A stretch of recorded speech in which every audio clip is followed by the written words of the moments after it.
With Big 12 Media Days right around the corner, is the conference in a good spot with its new look? And we're talking about one of the newer matchups in the Big 12, Utah versus Houston. All that and more on today's Locked On Utes and Locked On Coogs crossover.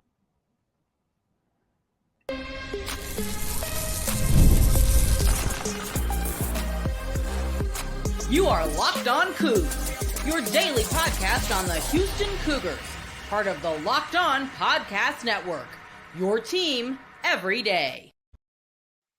Hello, everyone, and thank you for making Locked On Utes and Locked On Coogs your first listen every single day. We are available on all platforms, including YouTube and wherever you may get your podcast. If this is your first time listening to our show, make sure you like and subscribe. Love interacting with all of you in the YouTube comments as well as on social media, where you can follow both of our shows today. Today's show is brought to you by FanDuel. You can make every moment more as the playoffs wind down. The sport stops sporting like we want them to. But this summer, FanDuel is hooking up all the customers with a boost or a bonus daily. That's right. There's something for everyone every day, all summer long. You can visit FanDuel.com/lockedon to get started.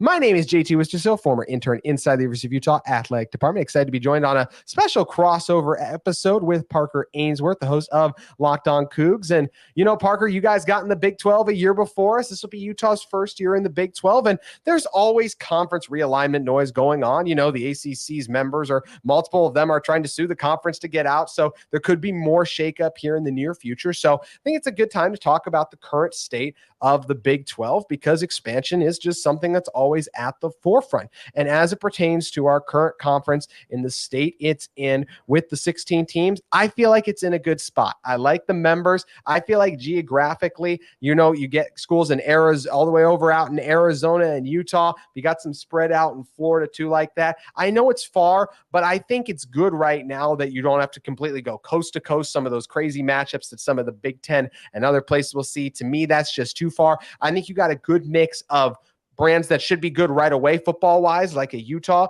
with multiple other up-and-coming. Oklahoma State, of course, can be. It's lots of other Big 12, Kansas State, that are going to be good right now, and some up-and-coming brands. I feel like for both football and basketball, this is a conference that's in a really good spot. Of course, you'd love to be the Big 10 and the SEC, but the Big 12 feels like it's still in a nice position.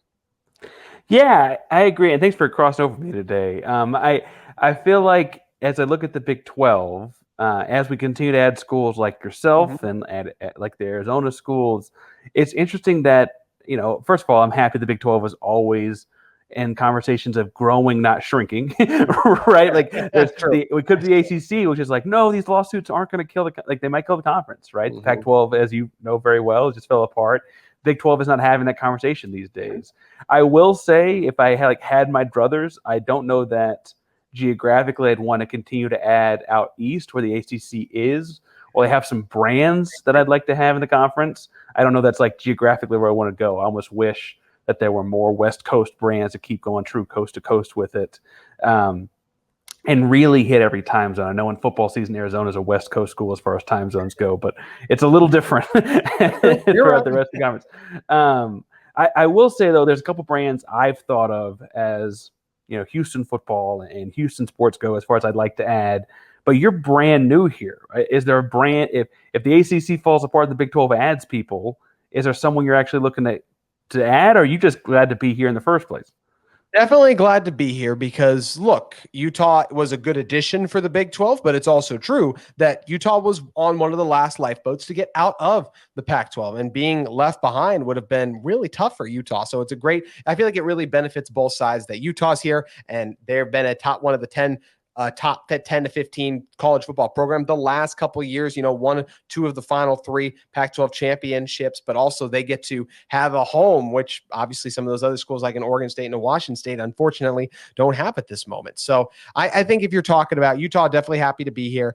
For brands I'd love to add, I've said it before, I think Clemson. I mean, Clemson is a team that has the potential to win national championships. We've seen it because they've done it. I know Cade Klubnik hasn't worked out for them. he was a 5-star recruit still. So it shows they're still capable of bringing in some of those big names. I think Dabo Swinney is still a national championship coach. I wish he would embrace the transfer portal a little bit more. But I even talked about this on Drake's show last week on Locked On Big 12. I want Utah to be aggressive. I want the Big 12 to be aggressive in adding bigger brands that really benefit them. I don't know if adding Washington State and Oregon State, as much as my heart aches for them and being left out, is necessarily the right move for the conference, because I don't think it really elevates them. But the addition to a Clemson, some of those other bigger ACC schools, I think that could really be a benefit to them. Is there anyone else that you would like to see them add?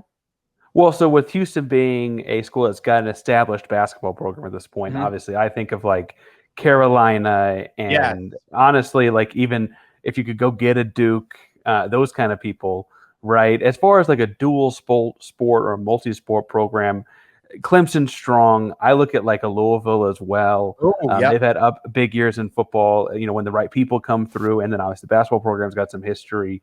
I have to say, as a Texan, I think there's value in SMU, and that you could. My listeners hate that I value SMU, by the way, but I think like having alternating games in the DFW Metroplex, you're either playing at TC or at SMU every year, would be great for recruiting to pull kids out of that area, right? Like I think that's a good sign, as a good thing as well.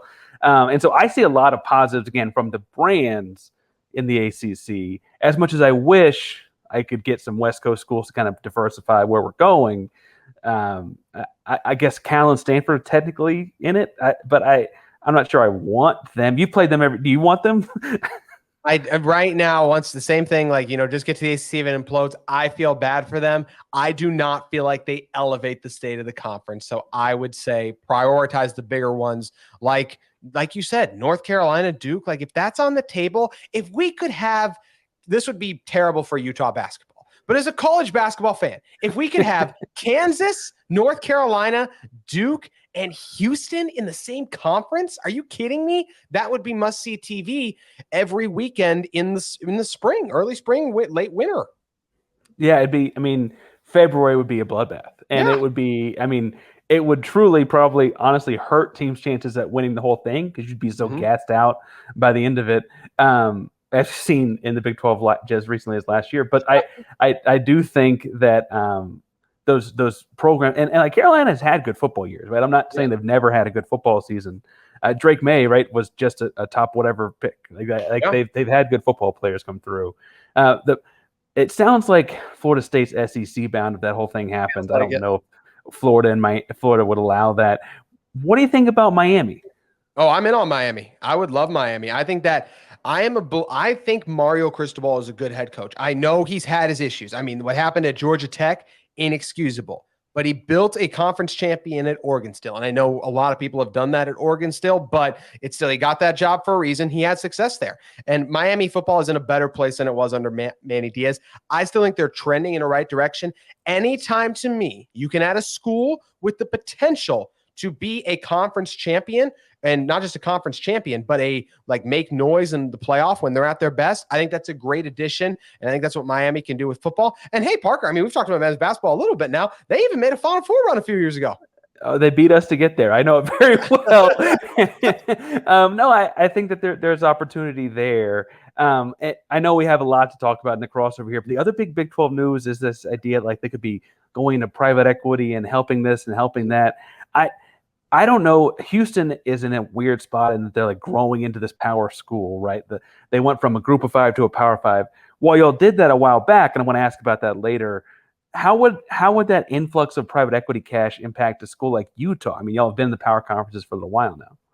I think it's definitely a plus in recruiting, right? Just NIL deals and everything we have going on there. I think that's where you would look at it and be like, this is the best place where you can allocate those resources to try and continue to add the best players in the country, because NIL isn't everything for recruits, but I think there are a lot of recruits that are like, hey, I will listen to your pitch but you have to meet a financial threshold in order for me to even take a meeting with you. I think that exists in this world of college football. And I think anytime you can allocate more financial resources like that, I think that would be a big thing for Utah and just every Big 12 school. So it's going to be fascinating and interesting to see how it kind of shakes out. But like we said, feels like the Big 12 is in a good spot, and excited to see how they continue to be aggressive under Commissioner Yormark. And because of how aggressive he was in adding schools like Houston one year, Utah the next, our two teams are going to play each other this fall. So we're going to get to know our brands a little bit and talk about that upcoming matchup. And then we'll close on some fun men's basketball stuff at the very end.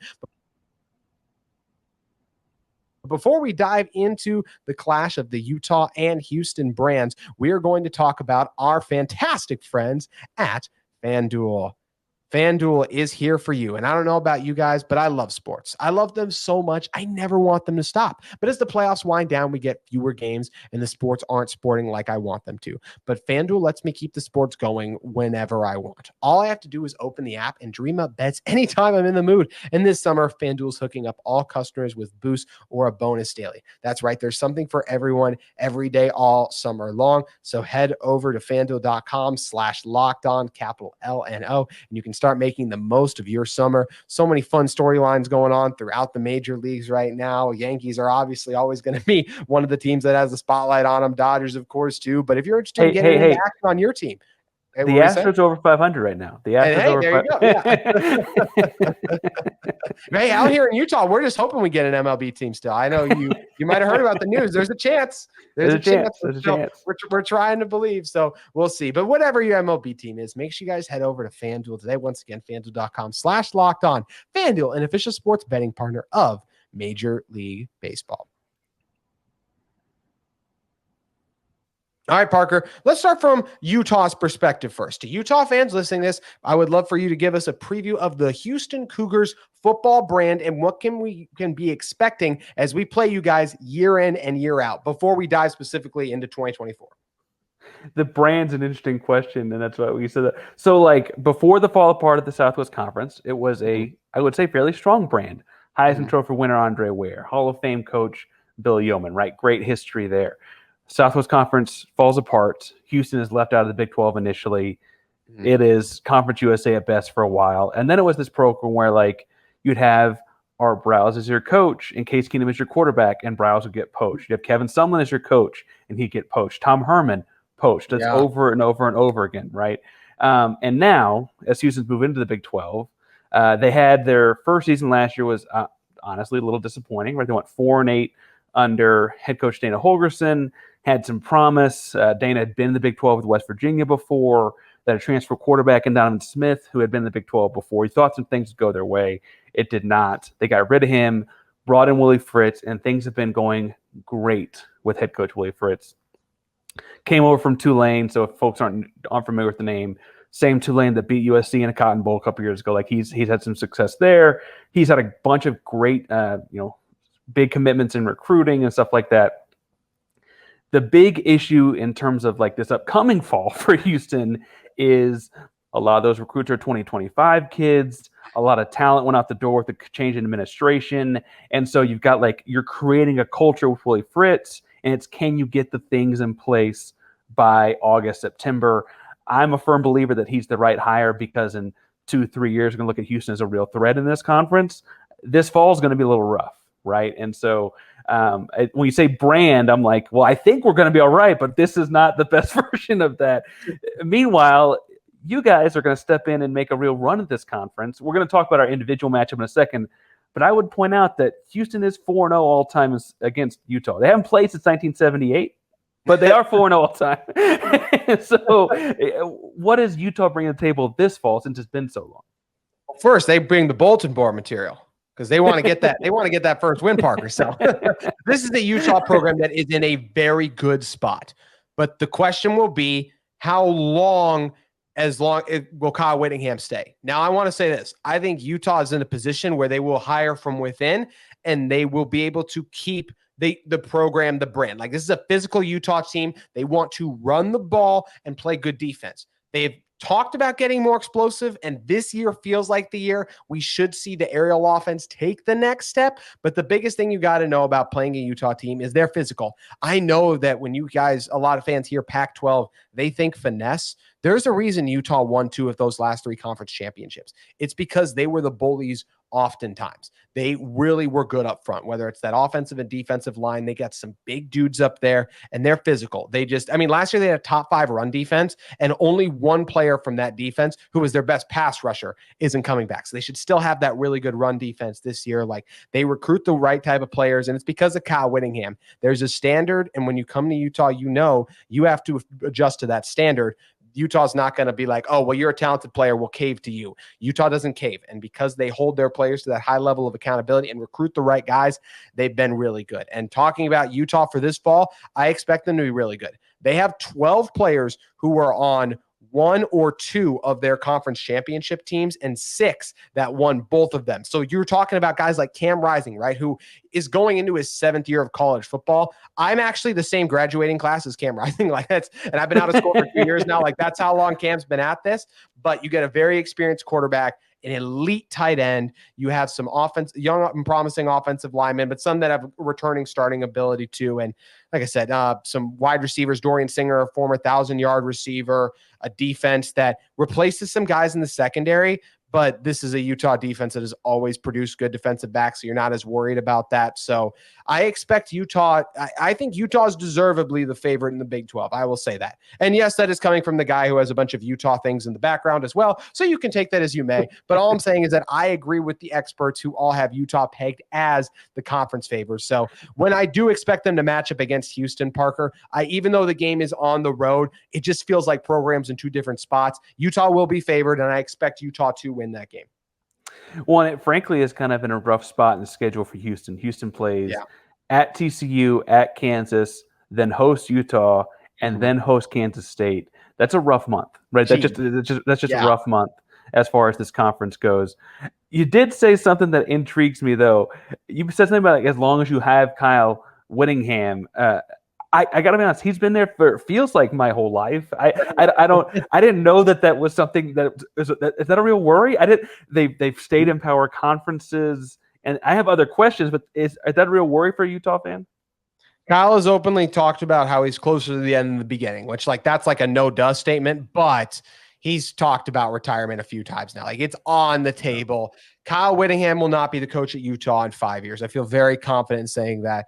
I think if he hung it up next year, like, I can look at it from, this is an inside information. This is just looking at it from, he's talked about retirement. He helped Utah navigate the transition to the Big 12. And I mentioned that Utah has 12 starters who are part of one of those conference championship teams. Shows how old they are. They're going to lose a lot after this year. Now, they're a strong enough program where they should recoup and still be really good, but it's still a little bit of a transition and an unknown, especially at quarterback.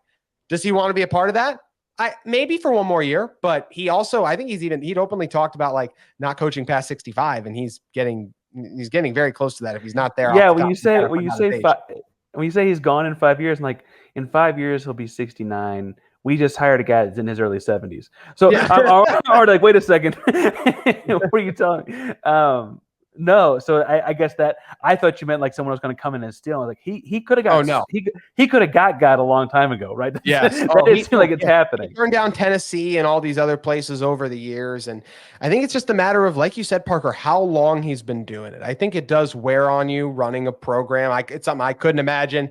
I mean, hosting this podcast sometimes can wear on me. Even I couldn't imagine running a program and things of that nature. And I love the opportunity to be able to post this. But, like, anytime I think anyone can attest this, right? You do something for 20 years like that, like, that's a long amount of time. So that's where he's 64, talked about not coaching past 65 at various points. So we'll, and people adjust those time frames all the time, but that's where it'll just be interesting to see. Does Utah, there are programs like a Tennessee, right? They lost their legendary coach, never quite recovered. Yeah, Josh Heupel had that good year 2 years ago, but can Utah do that? That's what'll be interesting to see. Or does the replacement of Kyle Whittingham allow a brand like Houston to fill a spot while Utah slips a little bit? That's what makes this new Big 12 fascinating, and the rivalries that take shape and form. Like, let's say this year Utah goes in Houston, and because you're in that rough stretch, you have injuries and all the things of that nature, that it doesn't end up going great this fall. But then next year, you guys remember that. And I can't remember if Utah and Houston play next year now off the top of my head. But because we get all these, this is the crazy thing about having this many teams in a conference. It's hard to keep track of who plays who and all the things like that. But teams will remember that. So I'm really excited to see how these new rivalries take shape.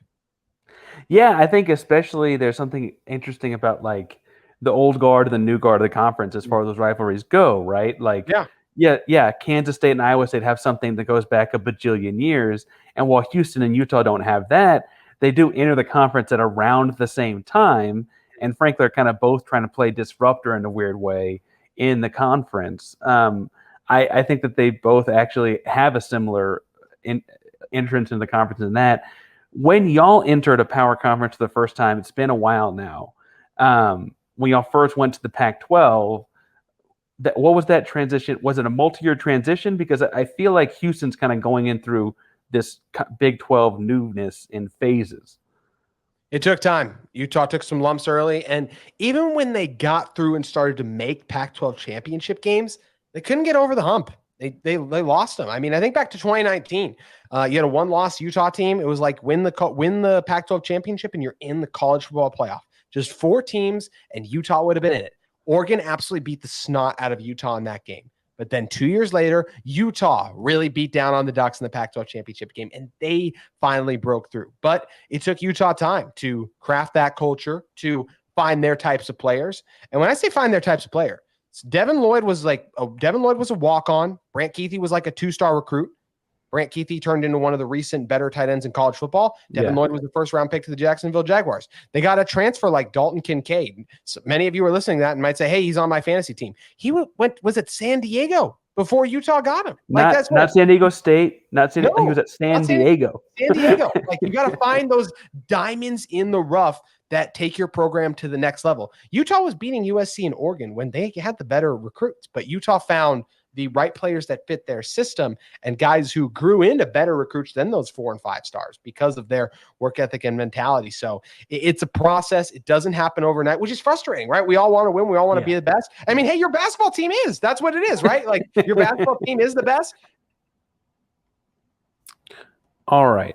Now, adding teams to your conference can feel like adding to your company in a small business. That's why when you're hiring for your small business, you want to find quality professionals that are just right for that role. That's why we got to check out LinkedIn Jobs. LinkedIn Jobs is a tool you need to find the right professionals for your team or conference faster and for free. LinkedIn is not just on the job board because it has the ability to help you hire professionals you cannot find anywhere else, even those who are not actively searching for a new job, but might be open to the perfect role. In a given month, over 70% of LinkedIn users don't visit other leading job sites. So if you're not looking on LinkedIn, you're looking in the wrong place. On LinkedIn, 86% of small businesses get a qualified candidate within 24 hours. You can hire professionals like a professional on LinkedIn. Post job for free at linkedin.com/lockedoncollege. It's linkedin.com/lockedoncollege. Post your job for free. Terms and conditions apply.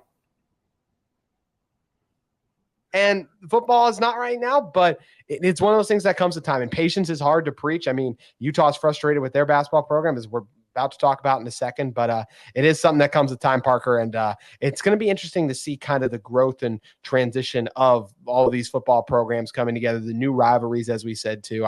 I'm excited and can't wait. But as we prepare for a new era of college football, we also get a new era of Big 12 basketball, because we did get the recent scheduling release that came out and told us, hey, how are these games going to look, all the pairings that are coming up. And Utah is going to be taking on Houston this year. The two teams actually did play last year in a game that was a little closer than would probably you'd think based on how both those teams ended the season. Utah is nowhere near the basketball program that Houston is right now. But for fans that are just about gearing up for Big 12 men's basketball, this for the first time in the Big 12 from a Utah perspective, what should we expect, Parker? It is. So we went obviously from the American Athletic Conference to the Big 12 and honestly had some success. I don't mean to be, too brash about it or whatever. It's just true. They won the regular season. They won the regular season outright by 2 games. The truth though is, JT, is that it is a bloodbath. And by that, I mean, like, there is no off night. You play a ranked team twice a week, every week from like January 1st until after January 1st, your easiest game will be your first round opponent if it's a low seed, right? Like that's just the way that the thing works. And it was funny because Houston lost their first 2 road games in the conference. And I was like, oh my gosh, what are we getting ourselves into? And then things kind of evened out once you kind of got used to that week in, week out grind. But you'll play at Kansas State, then you'll host Arizona. Like you just see these kind of gigantic basketball brands from all over. I will say though, from a fan perspective, it's so much fun. It is so much fun. It is so again, you're seeing. We just had the NBA draft last week. You see guys drafted up and down this conference.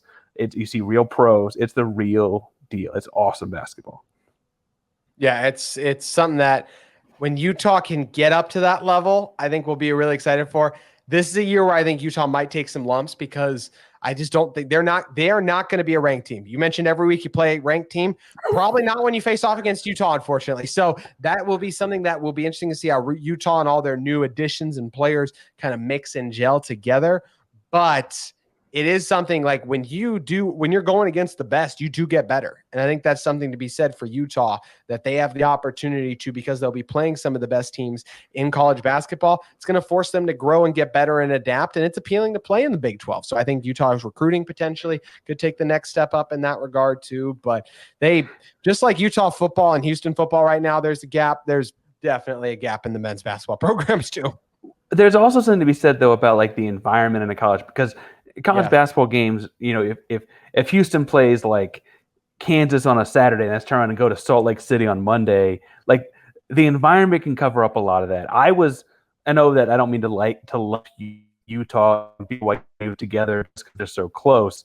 I was in shock at how like the TV was shaking, the crowd was so loud in Provo, right? Like what is a home basketball game like in Salt Lake City? You have the dad. It's kind of a basketball feeling kind of place in some way. Is a Utah basketball game a big deal? Is it good right now? That's just the road team. Well, unfortunately, it's not the biggest deal, and that's where it's disappointing that kind of waiting for the team to get back up to par, and hope they do better. There's times that Utah, they just don't always get the greatest crowds for their games, unfortunately, and they always show up for the BYU game, of course. But I mean, I think a lot of the fans want to see just the team continue to win and do more, and that's where you will get even more of a crowd. Sometimes the crowds are really good. Sometimes they're not, and you have to shut the top curtains inside the Huntsman, which is it's never ideal. So it's one of those hit or miss things. It kind of depends on how the team is doing. But I think with some of the brands that'll be coming to town, like a Kansas, like that's where I think, and Houston, as we said too, like those are ones that you get excited, you get up for. But yeah, because the opponents are better, I'm hoping the crowds are better. But it's been, you got to bring your A game, fans included. Like if you want to win in the Big 12, like you got to create a ruckus home environment. So that's where it'll be interesting to see how this first transition year goes for Utah in the Big 12. But it's going to be tough for football and men's basketball. It's going to be fascinating to see how everything goes on in this new conference. And Parker, I'm just excited to be a part of it. Just like I'm excited to do more of these episodes with you. I appreciate you taking the time and joining me, Parker. This was a lot of fun, man. Yeah, it was good to talk all things Big 12, Houston, and Utah. I hope. How about this? I hope we have 2 competitive games in football and basketball next year. Can we do both competitive? Would make me very happy. Absolutely. It's more fun when it's competitive. As much as blowouts can be fun in a way, like we get the best memorable games are the ones that like your heart is. You're just in general like you're living and dying on every possession. That's what I hope. If these games turn into that, I think that would be exciting from a fan perspective. Of course, we want our schools to be the best, dominate everything like that in a way, but close games are always more fun. So I hope those are the kind of games we get. And it's going to be fascinating. Can't wait for this fall to get underway. We appreciate all of you for tuning into our episode of Locked On Utes and Locked On Coogs. Make sure you guys follow us on both of our show platforms. We'll be back with more content here very soon. And thank you again for making us your first listen every single day.